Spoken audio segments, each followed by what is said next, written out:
شروع اللہ کا نام لے کر جو بڑا مہربان نہایت رحم والا ہے۔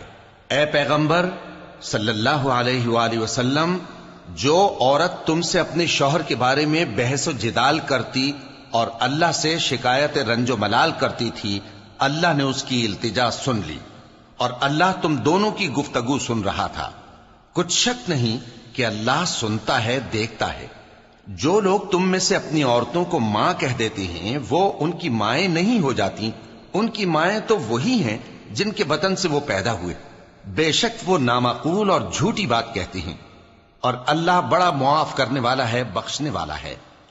اور جو لوگ اپنی بیویوں کو ماں کہہ بیٹھیں پھر اپنے قول سے رجوع کر لیں تو ان کو قربت سے پہلے ایک غلام آزاد کرنا ضرور ہے۔ مومنوں، اس حکم سے تم کو نصیحت کی جاتی ہے اور جو کچھ تم کرتے ہو اللہ اس سے خبردار ہے۔ اب جس کو غلام نہ ملے وہ قربت سے پہلے لگاتار 2 مہینے کے روزے رکھے، پھر جس کو اس کا بھی مقدور نہ ہو اسے 60 محتاجوں کو کھانا کھلانا چاہیے۔ یہ حکم اس لیے ہے کہ تم اللہ اور اس کے رسول کے فرما بردار ہو جاؤ، اور یہ اللہ کی حدیں ہیں، اور نہ ماننے والوں کے لیے درد دینے والا عذاب ہے۔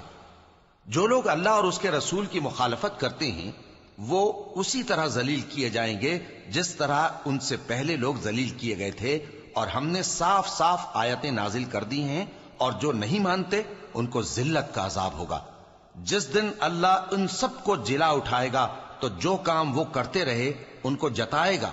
اللہ نے وہ سب کام لکھوا رکھے ہیں اور یہ ان کو بھول گئے ہیں، اور اللہ ہر چیز سے واقف ہے۔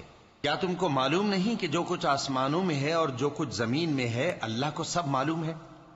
کسی جگہ 3 شخصوں کی سرگوشی ہوتی ہے تو اللہ ان میں چوتھا ہوتا ہے، اور جہاں 5 آدمیوں کی سرگوشی ہو تو وہ ان میں چھٹا ہوتا ہے، اور نہ اس سے کم یا زیادہ مگر وہ ان کے ساتھ ہوتا ہے، خواہ وہ کہیں ہوں۔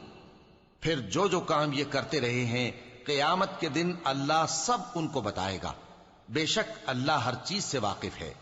اے پیغمبر صلی اللہ علیہ وآلہ وسلم، کیا تم نے ان لوگوں کو نہیں دیکھا جن کو سرگوشیاں کرنے سے منع کیا گیا تھا، پھر جس کام سے منع کیا گیا تھا وہی پھر کرنے لگے؟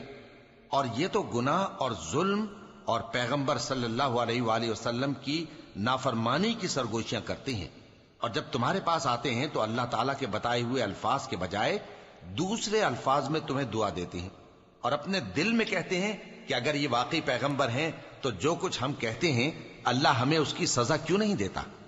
اے پیغمبر صلی اللہ علیہ وآلہ وسلم، ان کو دوزخ ہی کی سزا کافی ہے، یہ اسی میں داخل ہوں گے اور وہ بری جگہ ہے۔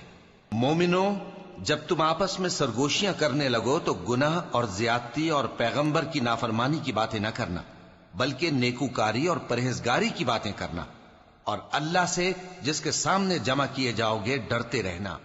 منافقوں کی سرگوشیاں تو شیطان کے اکسانے سے ہیں جو اس لیے کی جاتی ہیں کہ مومن ان سے رنجیدہ ہوں، مگر اللہ کے حکم کے سوا ان سے انہیں کچھ نقصان نہیں پہنچ سکتا۔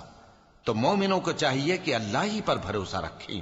مومنوں، جب تم سے کہا جائے کہ مجلس میں کھل کر بیٹھو تو کھل کر بیٹھا کرو، اللہ تم کو کشادگی بخشے گا، اور جب کہا جائے کہ اٹھ کھڑے ہو تو اٹھ کھڑے ہوا کرو۔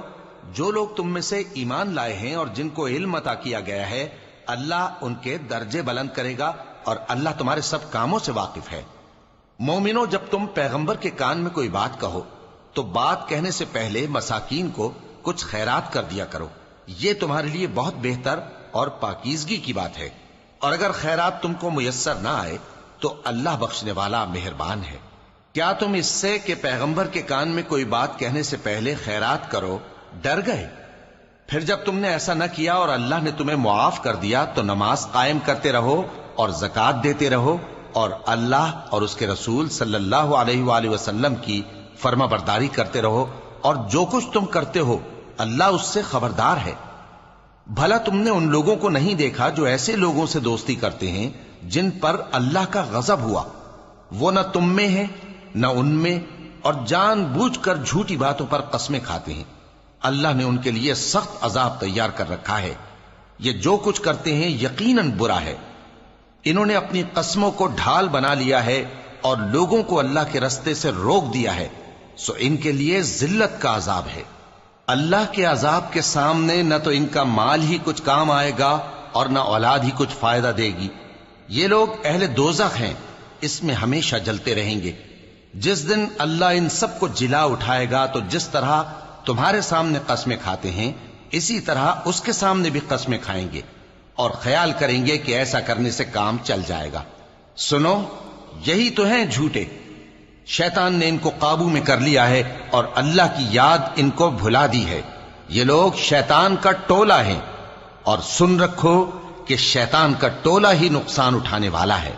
جو لوگ اللہ اور اس کے رسول صلی اللہ علیہ وآلہ وسلم کی مخالفت کرتے ہیں وہ نہایت ذلیل ہوں گے۔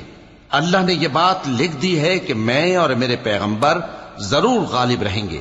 بے شک اللہ زور آور ہے، صاحب اقتدار ہے۔ جو لوگ اللہ پر اور روز قیامت پر ایمان رکھتے ہیں تم ان کو اللہ اور اس کے رسول صلی اللہ علیہ وآلہ وسلم کے دشمنوں سے دوستی کرتے ہوئے نہ دیکھو گے، خواہ وہ ان کے باپ یا بیٹے یا بھائی یا خاندان ہی کے لوگ ہوں۔ یہ وہ لوگ ہیں جن کے دلوں میں اللہ نے ایمان کو نقش کر دیا ہے اور اپنے فیض سے ان کی مدد کی ہے، اور وہ ان کو بہشتوں میں جن کے نیچے نہریں بہ رہی ہیں داخل کرے گا، جن میں وہ ہمیشہ رہیں گے۔ اللہ ان سے خوش اور وہ اللہ سے خوش۔ یہی لوگ اللہ کی جماعت والے ہیں۔ سن رکھو کہ اللہ کی جماعت والے ہی کامیاب ہوں گے۔